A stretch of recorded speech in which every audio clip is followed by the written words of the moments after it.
أعزائي المشاهدين، أهلا وسهلا بكم من جديد مع برنامجكم الأسبوعي برنامج إماراتي.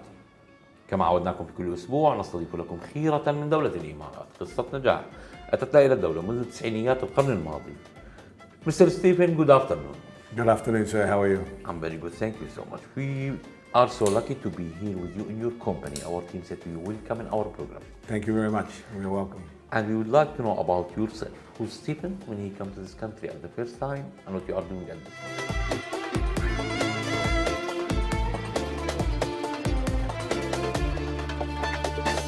Right, okay, my name is it's Captain Stephen Corbett. I've been in the UAE for 26 years.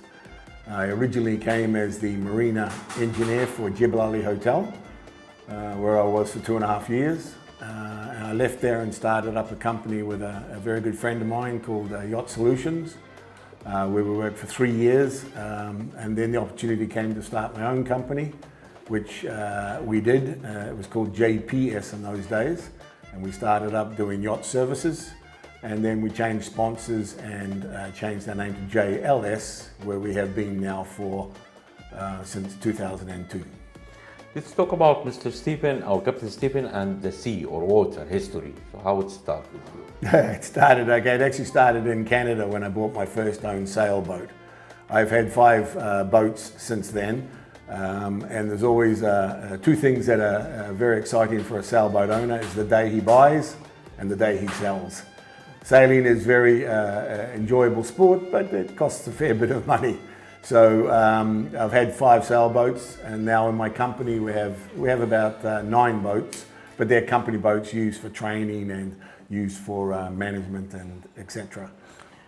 Now we can talk about many activities we have, but the main activity we start with, what was? The main activity was logistics, marine logistics, but actually marine logistics and agency. When we started the company, we were doing the water sampling for the palm, Jumeirah palm. And we were doing the water sampling for the one and only hotel. That's how we started. And then we built up from there doing logistics. We started a marine training school. We also started agency. We started delivering boats. A variety of different services that are related to the pleasure boat marine business.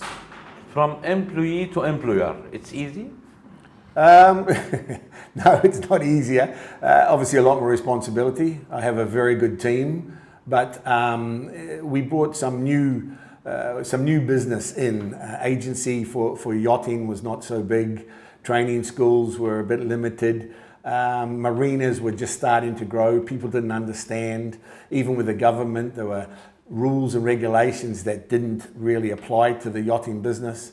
So it was difficult, but it was exciting in the sense that all this time we've changed the rule, worked with the government. The government's been extremely receptive and understood and worked together. So that's been exciting.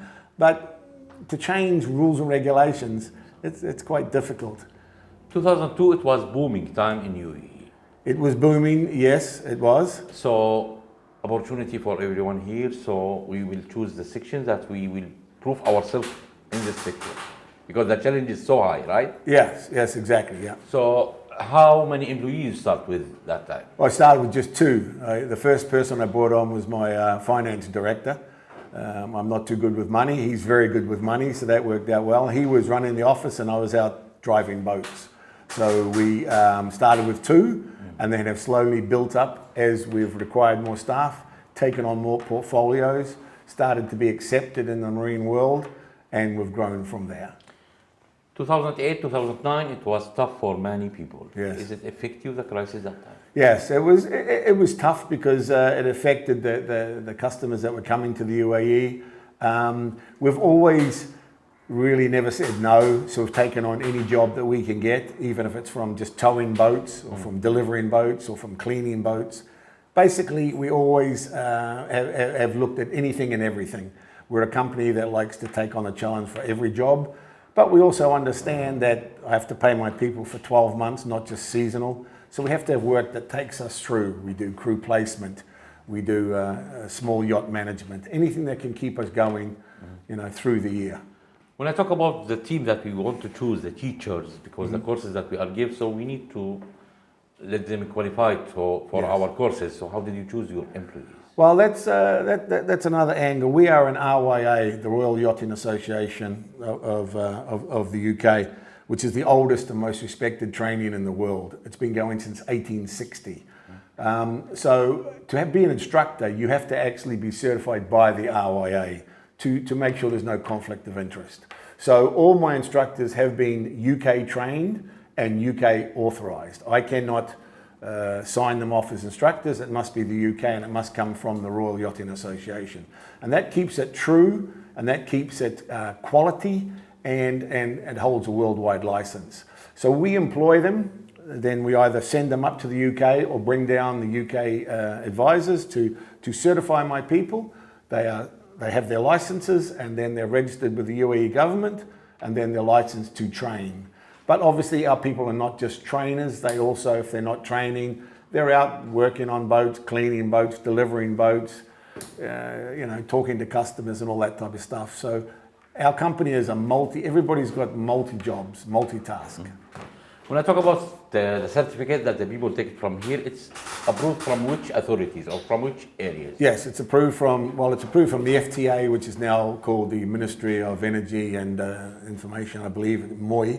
So the FTA has been renamed. We're also licensed by the DMCA, which is Dubai's local licensing. And our program's also certified by the KHDA, the training arm of education services in the UAE. So we're licensed with all departments to issue licenses and to run courses. And when you start expanding for other countries or for other areas? Yeah, well, especially on our agency side, a lot of big yachts that come through the canal, down the Red Sea and into the Indian Ocean, they're all basically heading for the Maldives. So we found that the need was to try and also grab some of that business that had not come into the Gulf. So we've got a very good partner down there and we opened our office in Maldives to service that clientele and also to make sure that on their way back, they either visit the UAE or on their way down, they visit the UAE. So we also opened the first international marine training school also in the Maldives, an RYA school on an island called Taldusu, which is in the South Mali atoll. So that has been very successful also. Then we found out, of course, when Saudi opened and started to let people come and everything's changing, as you well know, the last 5 years. Saudi has got, especially the West Coast, has got location. They have to pass your back door. Where if you look at the Gulf, anybody coming through the Red Sea and going to Maldives, go out to deep water, we have to come 1,600 nautical miles to grab them and bring them into the Gulf. And Saudi, they got to go right past your front door. So very vital for us to open up in Saudi. And we've been open there now for over a year. And business is very good for Saudi. Egypt not in the target? We work very well with Egypt. We have our Egyptian partners. We work with Felix, who have their canal concessions. Plus they have charter arms. We're doing a lot more with them now due to our Saudi operation. And we've been just appointed as one of only 2 agencies for the new Neom Shindala island opening. So JLS are on site. We are one of the approved agents, which is incredible for us. I'm very proud. UAE have more than 200 different nationalities. When we talk about marine, so Yes. is the nationalities have a different knowledge about it? So it's hard for you for some nationalities to understand these courses, or they need special courses because maybe they don't have this. Yeah, 85% of our students are basically Asian. And the reason is in the Middle East, or in UAE, sorry, you have to have a license before you can operate a boat, pleasure or commercial. So we do find that because English is not their first language, they do take a bit of strain. So our instructors spend extra time with them, work with them. The courses must be conducted in English. That's because the world marine speaks in English. But we've had some that have taken strain, but generally the courses are fairly easy, fairly well explained, well illustrated through the books that they get. And we just got to spend that extra time with them. To make sure they understand it. The main concept of UAE, it's a safety or a safe country, we can say. Let's talk about the safety in the boat or in the yacht. So how do you have special courses for it? We don't have any courses for the marine security at the moment. We have security companies that we work with that can put on special courses, but we've never had a problem here in the UAE. You know, the marinas are fairly secure. They're all got cameras and gates and all that type of stuff. But the UAE is a safe country. Right. And that's one of the areas, not only is it safe, but especially Dubai is one of the best places in the world for selling itself. The calendar, just the calendar of activities brings many, many yachts to come and visit the UAE. And to do that, you know, they've got to know that they're safe, and they are, and enjoyable. And there's many things for not only families, but children, but then also for the owners of the yachts also. Captain, how you build the relation with your employees more stronger? We're still a small company. We're a company that everybody works. We're not, you know, everybody gets involved. If something happens and there has to be a delivery and there's no drivers around, I go and deliver it. My managing director does deliveries. We all work together as a team. I think my people, some of my people have been with me for 17 years. I think they understand that, you know, it's a tough business because it's a hospitality business, really. That's very hard to operate, but I've just got good people who understand. You know, hopefully we're paying them good enough and treating them well, and then they've stayed. So we've got, you know, good staff, and I think they see the strength of the company and the value in the company. What Corona add in your company? What did Corona add? Well, it scared us. It obviously showed, you know, how the world is vulnerable to that type of stuff. But, you know, we didn't lose any staff. They were furloughed, some of them. But as soon as we possibly could, they were brought straight back on. We covered some of their rent while they were furloughed. We tried to help as best that we could because everybody was in trouble. But we're so glad that Corona has finished and gone. We could possibly have some more coming, but I believe that we're a strong company, we're diversified, and you know, we can take care. Dubai did a lot of excellent things also through Corona, which no other country did. Dubai became a port of refuge, which means we had yachts driving around in the Indian Ocean. They had nowhere to go. Nobody would let them come. Dubai said, come, you can come here, you can be safe. We also were the first country, I believe, to offer the injections to all nationalities. Vaccine, yeah. Yeah, and that was just not heard of anywhere else. So Dubai is very progressive and very understanding of the world and what they could do to assist.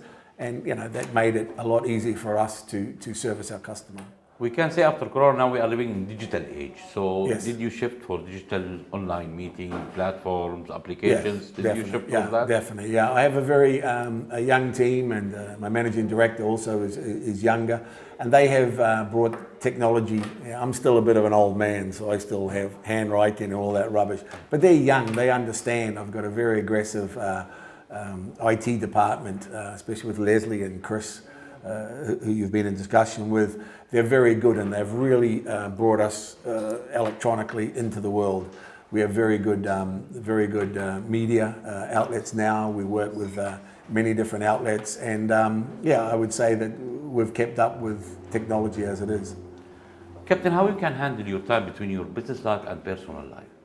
The personal life goes way back. Unfortunately, my family live in New Zealand. They're not with me, so you know I'm here basically by myself.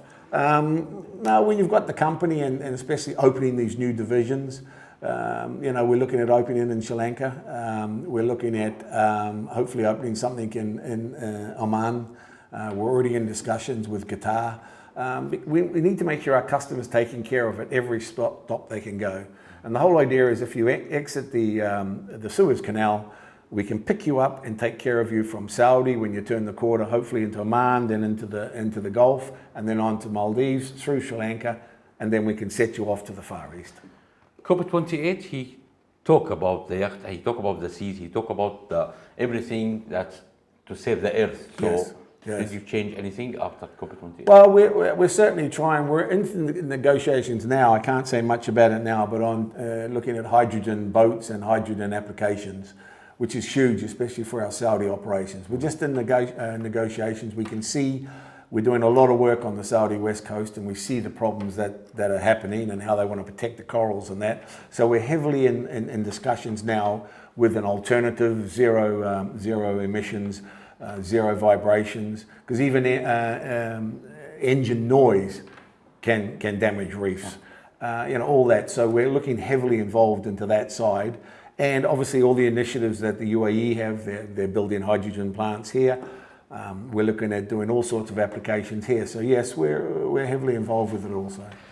Your team or the teachers that with you, they need some time to give them special courses, also keep them up to date for what's going on with update with the Marines section? Yes, we keep increasing our licensing as we get. We've got to remember that we have a population or a student base that sometimes is quite limited how far they can go on the license. What we do is we take the license up as far as what the UAE government requires.